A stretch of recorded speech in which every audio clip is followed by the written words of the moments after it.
అందరికీ నమస్కారం. నేను doctor Ravindrachari, consultant pulmonologist, chest physician, ఈ హాస్పిటల్ కరీంనగర్.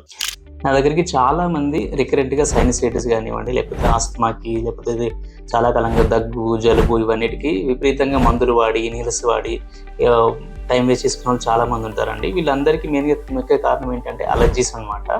సో ఈ హాస్పిటల్లో ఏం చేస్తామంటే అలర్జీ టెస్ట్ అంట, స్కిన్ ప్రిక్ టెస్ట్ అంటమాట. సో ఈ టెస్ట్లో మనం ఏం చేస్తామంటే ఒక 85 అలర్జెన్స్ మనం స్కిన్ మీద టెస్ట్ చేసి వాళ్ళలో ఏం అలర్జీస్ ఉన్నాయి, ఫుడ్ అలర్జీస్ ఉన్నాయా, లేకపోతే ఇంట్లో ఉండే వేరే కష్ట అలర్జీస్ ఉన్నాయా, అవన్నీ చెక్ చేసి దానికి తగ్గట్టుగా మనం ఇమ్యూనోథెరపీ ఇస్తాం అనమాట. అంటే అలర్జీస్ డిటెక్ట్ అయిన తర్వాత ఒక చిన్న డ్రాప్స్ లాంటి మందులతో మనం ఈ ప్రాబ్లమ్ని మనం పర్మనెంట్గా దూరం చేసుకునేట్టుగా చికిత్స ఇస్తాం అనమాట. సో ఎవరికైతే లాంగ్ ప్రాబ్లమ్స్ అంటే సైనసైటిస్, ఆస్తమా, లేకపోతే రికరెంట్ కోల్డ్, దురదలు ఉన్న వాళ్ళు ఎవరైతే ఉంటారో వాళ్ళు ఈ ఎస్పీటీ స్కిన్ ప్రిక్ టెస్ట్ చేయించుకొని దానికి పర్మనెంట్గా మనం సొల్యూషన్ తీసుకోవాలని కోరుకుంటున్నాను.